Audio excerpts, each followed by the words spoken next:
सबको बुलाकर के कीर्तन करवाने लगे।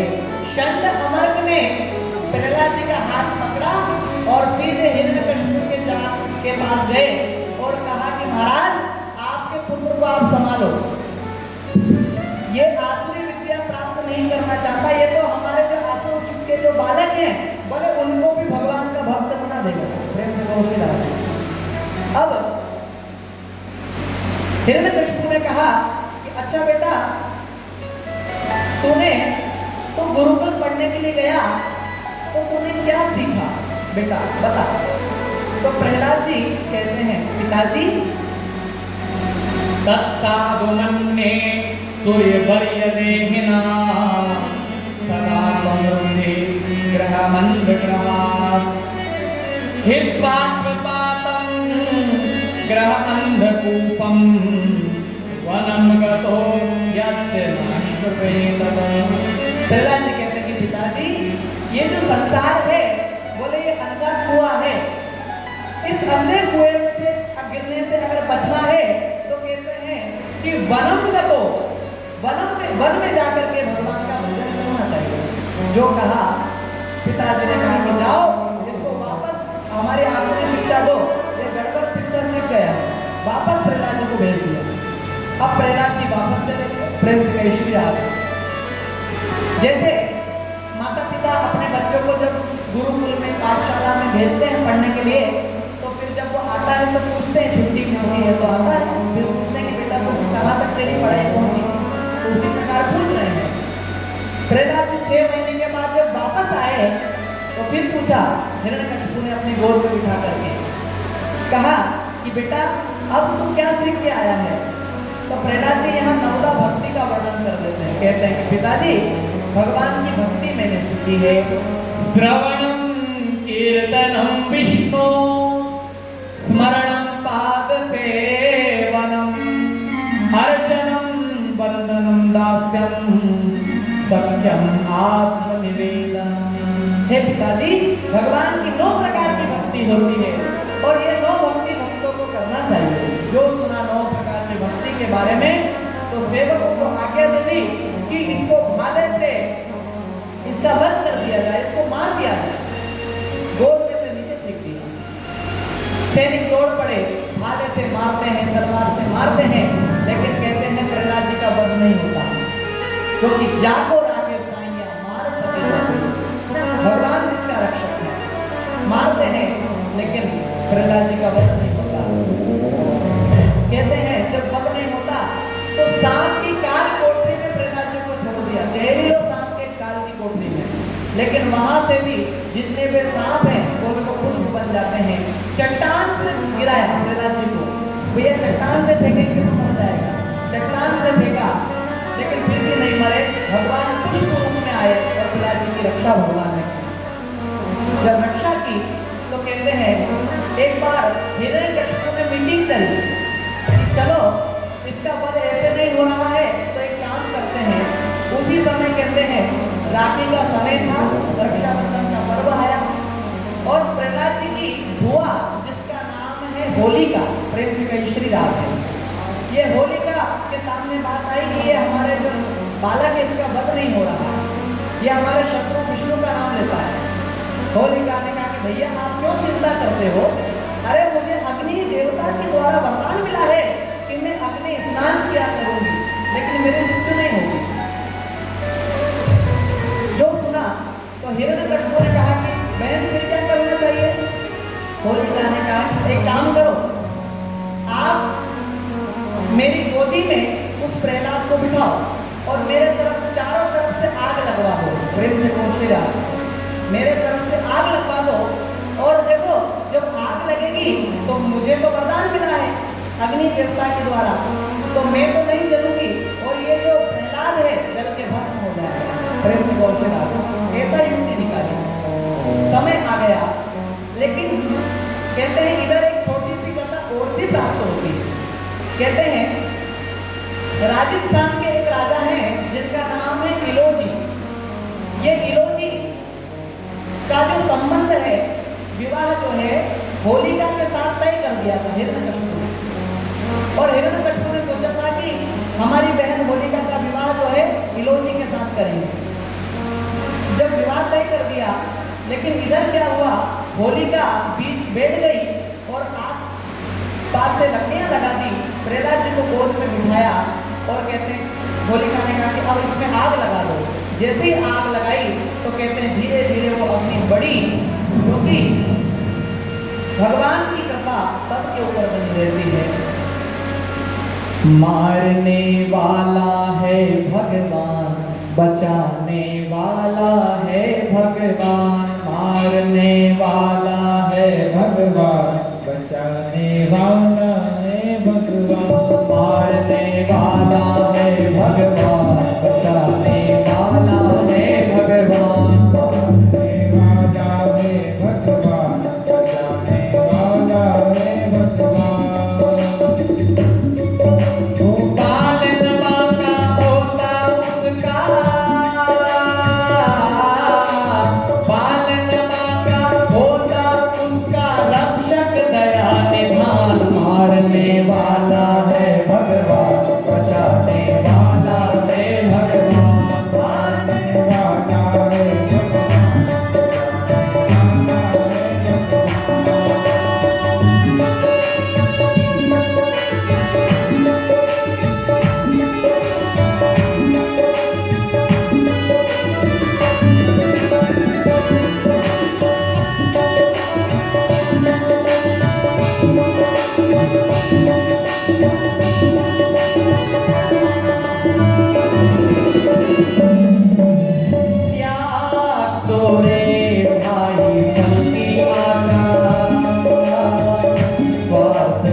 केवल उसकी सत्ता, केवल उसकी सत्ता, केवल उसकी सत्ता।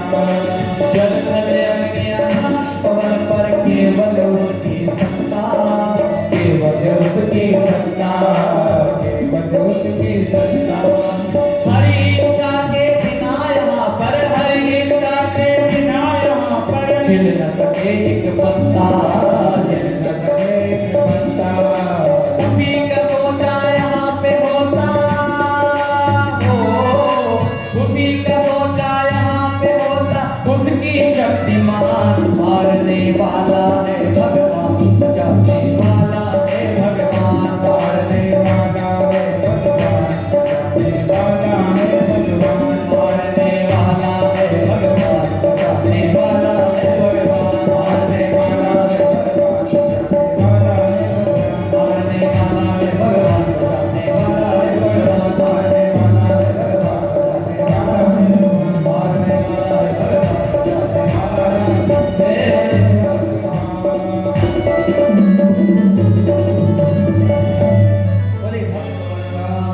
की जय हो। कहते हैं होलिका प्रहलाद जी को गोद में बैठ करके जब जली है तो कहते हैं होलिका जल करके भस्म हो गई थी और भक्त प्रहलाद जीवित बाहर आ गए थे। प्रेम से कहिए श्री राधे। और उधर से जब इलोजी बारात लेकर के आए तो कहते हैं होलिका से बड़ा प्रेम करते थे, प्रेम से कैसे जा रहे। तो होलिका की जो राख है बोले वो वहाँ पड़ी हुई थी। अब उस राख को इलोजी अपने ऊपर डालने लगे। ये तो हमारे प्रेमिका की राख है ना, एक दूसरे पर राख डालने लगे, प्रेम से कैसे राख। तब से कहते हैं एक दूसरे पर रंग की प्रथा भी चली आई है। ये कथाएं भी सब ये प्राप्त होती हैं। कहते हैं अब एक बार की बात है, हिरण्यकश्यप ने प्रहलाद जी को बुलाया और कहा कि बेटा इधर आ मेरे पास, अपने गोद में बिठाया और कहा हिरण्यकश्यप ने कि अच्छा बेटा प्रहलाद, मुझे बता कि तेरा भगवान कहाँ है। प्रेम से कही श्री राधे, कहाँ है तेरा भगवान, ये कहा। प्रहलाद जी ने कहा कि पिताजी आपने प्रश्न ही उल्टा पूछा है। अरे आपने पूछा कि तेरा भगवान कहाँ है, तुझे आपको पूछना चाहिए कि तेरा भगवान कहाँ नहीं है। हर जगह व्याप्त है वो, हर जगह भगवान विराजमान है, क्योंकि हर जगह मौजूद है, लेकिन नजर आता नहीं, क्योंकि ज्ञान भक्ति के बिना कोई उसे पाता नहीं। प्रेम से कैसे राधे, हर जगह भगवान की सत्ता विराजमान है। प्रहलाद जी ने कहा कि हर जगह वो परमात्मा है। पिताजी ने कहा कि अच्छा आकाश में है क्या, पूछा आकाश में है। प्रहलाद जी ने कहा कि हाँ पिताजी मेरे भगवान आकाश में भी है। फिर पूछा कि अच्छा धरती में है क्या, कहा कि हाँ धरती में भी है। बोले अच्छा नदी में है क्या, बोले हाँ नदी में भी है। बोले पहाड़ों में है क्या, बोले पहाड़ों में भी है, क्योंकि भगवान सर्वम खल्विदं ब्रह्म हर जगह विद्यमान है, करोड़ करोड़ में भगवान विद्यमान है। फिर कहा कि अच्छा जरा बता कि ये महल के कई कोने में है क्या, कहा कि हाँ पिताजी इस महल के कोने में भी मेरे भगवान बैठे हैं। अच्छा मेरे अंदर भी वो भगवान है क्या।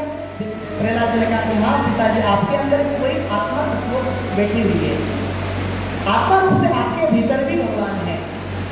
फिर कहा कि अच्छा देखो अब हम यहाँ पे नरसिंह भगवान की झांकी का भी आप दर्शन करेंगे। नरसिंह भगवान आ जाइए, यहाँ पे उपस्थित होंगे, भगवान का दर्शन भी आप करेंगे कथा के अनुसार। फिर कहा कि कहते हैं, पूछा कि अच्छा ये बड़ा जो खंबा लगा हुआ है, बोले इस खंबे में भी है क्या भगवान, पूछा। तो जैसे खंबे का पूछा तो तलवार से प्रहार किया, और जैसे ही तलवार से खंबे को प्रहार किया तो नरसिंह भगवान ही प्रकट हो गए। बोले नरसिंह भगवान, नरसिंह भगवान सिंहासन पर विराजमान हो गए। और कहते हैं यहाँ पे क्रोधित हो गए और हिरण्यकश्यप को के साथ युद्ध भगवान ने किया। युद्ध होने लगा और पूछा कि अच्छा बता हिरण्यकश्यप तुमने ब्रह्मा जी से कौन कौन से वरदान मांगे हैं।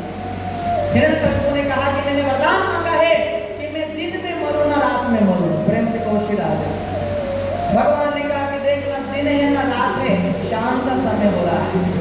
आज भी माताएं बहनें कोई बहू अगर दहली पर शाम के समय बैठती हैं तो उनकी जो सासू माँ है वो उनको कहती हैं कि देख शाम के समय दहली पर मत बैठ, नहीं तो नरसिंह भगवान आके खबर ले लेंगे।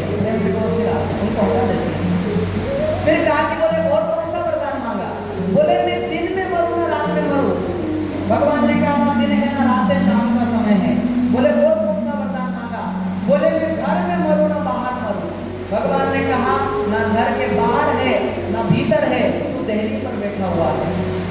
फिर कहा और कौन सा वरदान मांगा, बोले मैं धरती में मरूं ना आकाश में मरूं। भगवान ने कहा कि ना धरती है ना आकाश है, तू मेरी गोद में बैठा हुआ है। भगवान ने कहा और क्या वरदान मांगा, बोले अस्त्र से मरूं ना शस्त्र से मरूं। भगवान ने कहा कि ना मेरे पास अस्त्र है ना शस्त्र है। ऐसा कहकर के भगवान ने अपने नाखून बड़े कर दिए थे। प्रेम से कैसी बात है।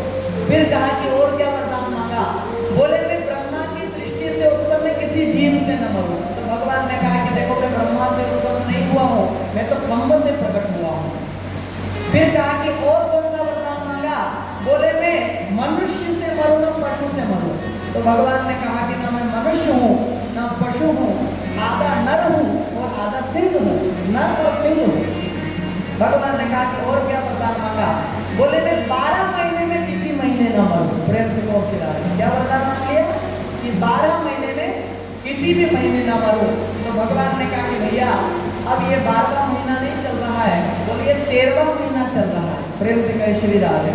और बड़े सौभाग्य की बात है कि अभी भी ये 13वां महीना यानी अधिक मास ही चल रहा है। भगवान ने कहा कि अधिक मास जो है अधिक से अधिकम फलम, 13वां महीना भी भगवान ने बना दिया। फिर कहा कि अच्छा और कौन सा वरदान मांगा, बोले मैं अस्त्र से मरूं न शत्रु से मरूं। इस प्रकार जब कहा तो भगवान ने नाखून अपने बड़े कर लिए और इसके पेट को फाड़ दिया है। बोले नरसिंहदेव भगवान की।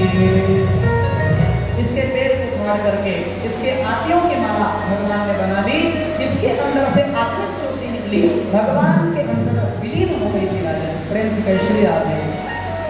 और इस प्रकार नरसिंह चरित्र का वर्णन किया है। अब नरसिंह भगवान का जो स्वरूप है बड़ा विकराल है, कोई उनको शांत नहीं करवा पा रहा है। तो ब्रह्मा जी गए प्रहलाद जी के पास और कहा कि बेटा पहले तो लक्ष्मी जी को भेजा। लक्ष्मी जी घबरा गई। ब्रह्मा जी से कहा कि ब्रह्मदेव मैं तो नहीं जा सकती भगवान के पास। जैसे पतिदेव को क्रोध आता है तो माताएं बहनें फिर चुपचाप हो जाती है। तो यहाँ पे नरसिंह भगवान क्रोध में है तो ब्रह्मा जी ने सोचा कि किसको भेजूं। तो ब्रह्मा जी की निगाह प्रहलाद जी के ऊपर गई। हमारे छोटे से प्रहलाद जी को देखा। प्रहलाद जी हाथ जोड़ करके भगवान नरसिंह भगवान के चरणों में प्रार्थना करते हैं। प्रहलाद जी कहते हैं कि हे भगवान आपके चरणों में मैं प्रणाम करता हूँ, आप मेरी स्तुति को स्वीकार करें, क्योंकि मैं जानता हूँ कि आप भक्ति से प्रसन्न होते हो। मैं चाहे असुर कुल में मेरा जन्म हुआ है, लेकिन आप आसुरी कुल को नहीं देखा आपने, आपको मेरी भक्ति को देख करके प्रसन्न हो जाते हैं। भगवान की स्तुति भगवान में करते हैं। प्रहलाद जी कहते हैं ब्रह्मा दया सुरगनामयो सिद्धा तत्वैकतान्मतयो संप्रवाहे नारादितं पुरुषै रघुनाथी विप्रभो किं तोष्टुमर्हसि समे हरे दुग्रजा। प्रार्थना की हे भगवान आपके चरणों में प्रणाम करता हूँ। और नरसिंह भगवान ने छोटे से बालक प्रहलाद जी को कहा कि हे भगवान जिस भक्त में जिस ब्राह्मण में 12 लक्षण हैं लेकिन उसके अंदर भी आपकी भक्ति नहीं है तो मैं उसको प्राप्त नहीं करता। क्योंकि तुलसी भगत स्वपच भलियो जो भजे रेन दिल राम ऊंचे कुल के नाम को जहां हरि जमा। बोले जहाँ भगवान का नाम ना हो, अगर हमने ऊंचे कुल में भी जन्म ले लिया है तो बोले वो कुल भी किसी काम का नहीं है। गीत राज जटायु जो आमिष भोगी है लेकिन वो भी भगवान के भक्त हैं, भगवान ने उनके ऊपर भी चढ़ा। तुरंत प्रहलाद जी को नरसिंह भगवान ने अपने गोद में बिठा लिया। प्रेम से कहे श्री राम। प्रहलाद जी गोद में बैठ रहे हैं और भगवान भक्त प्रहलाद से क्षमा याचना कर रहे हैं, क्षमा मांग रहे हैं प्रहलाद जी से। क्या मांग रहे हैं कि बोले प्रभु प्यारे प्रिय को मल तिहारे अंग असुर ने मारे मम नाम एक गाने से और गिरीते गिराए पुनि जल में डुबाए हाँ अग्नि में जलाए कसक राही ना सताने में उर से लगाए। भगवान ने प्रहलाद जी को अपने हृदय से लगा लिया। आप झांकी का दर्शन कर रहे हैं। उर से लगाए कहे प्रभु बार बार करुणा स्वरूप रहे करुणा दिखाने में और मंजुल मुखार बिंद चूम चूम प्रभु कहे क्षमा करो भक्त मोहि देर भई आने में, क्षमा करो भक्त मोहि देर भई आने में। भगवान कहते हैं ये भक्त प्रहलाद मुझे क्षमा कर दो, आपको कितना कष्ट आपके पिताजी ने दिया और मुझे देर हो गई आने में, आप मुझे क्षमा कर दो। भगवान क्षमा याचना करते हैं। भगवान कहते हैं कि बेटा प्रहलाद तू मुझसे कुछ वरदान मांग ले। जब वरदान मांगने का कहा तो प्रहलाद जी ने कहा कि भगवान मैं आपसे केवल एक ही वरदान मांगता हूँ कि मैं कोई वरदान ही आपसे मांगा, निष्कामता का वरदान मांग मांगने लगे, लेकिन फिर भगवान ने कहा कि बेटा तू मुझसे वरदान मांग ले।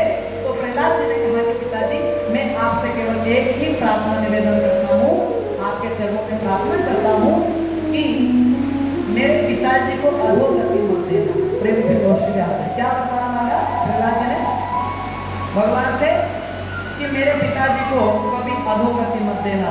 तो भगवान ने कहा कि अरे प्रहलाद बेटा तेरे पिता की बात करता है, अरे तेरे पिता को तो मैंने स्वर्ग दिया है और आज से मैं तुझे वचन देता हूँ कि आज से 21 पीढ़ी तक अगर मेरा कोई कितना भी बड़ा अपमान क्यों न कर देगा, मैं उसको प्राण दंड नहीं दूंगा।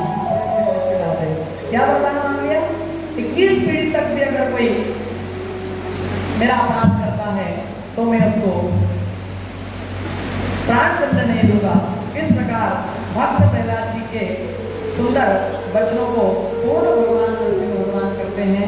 भगवान नरसिंह भगवान की दिव्य उनका चरण प्रसाद आदि हो रहा है, उनका पूजन हो रहा है। सभी देवी देवता मिल करके भगवान नरसिंह भगवान का पूजन